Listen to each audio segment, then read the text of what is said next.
सामान। एक छोटे से गांव में पहाड़ों और घने जंगल के बीच एक पुराना घर था जो कई सालों से खंडहर बन चुका था। लोग कहते थे कि वह घर भूतिया है, लेकिन कोई भी जानने की हिम्मत नहीं करता था कि आखिर क्यों। कहते हैं कि उस घर में एक लड़की मीरा रहती थी जो एक सर्दी की काली रात को अचानक गायब हो गई थी। उसके बाद से किसी ने उसे कभी नहीं देखा। एक दिन गांव के ही एक युवा लड़के रवि ने इस भूतिया घर में रात बिताने का फैसला किया। उसके पास एक टॉर्च और थोड़ी सी हिम्मत के अलावा कुछ नहीं था। जैसे ही वह अंदर घुसा और दरवाजा बंद किया, ठंडी हवा का झोंका महसूस हुआ। घर में अजीब सी खामोशी थी, जैसे दीवारें खुद किसी रहस्य को दबी जुबान में बता रही हो।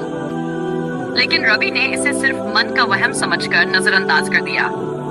रात के करीब 12 बजे रवि को कमरे के बाहर किसी के कदमों की आहट सुनाई दी। ये कदम धीमे और बेहद सावधानी से उठाए जा रहे थे और रवि के कमरे के दरवाजे के पास आकर रुक गए। कौन है? रवि ने हौले से पूछा। उसकी आवाज कांप रही थी। कोई जवाब नहीं आया। डरते डरते उसने दरवाजा खोला, लेकिन सामने कोई नहीं था। जैसे ही उसने टॉर्च की रोशनी सामने वाले गलियारे में डाली, उसे एक धुंधली आकृति दिखाई दी।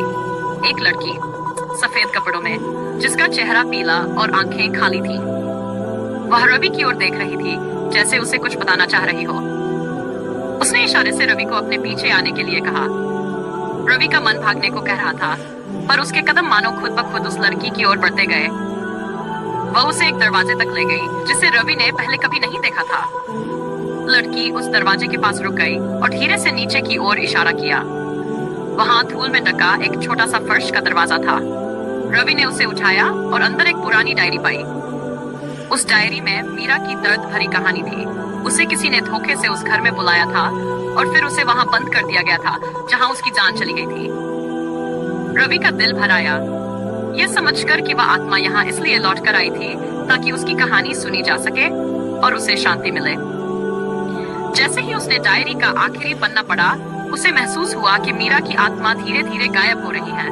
उसकी ठंडी उपस्थिति भी हवा में घुलने लगी। रवि ने गांव वालों को मीरा की कहानी बताई और जल्द ही उस खंडहर घर को गिरा दिया गया। लेकिन कहते हैं, बारिश की अंधेरी रातों में अब भी उस जगह पर मीरा की आत्मा को चलते देखा जा सकता है।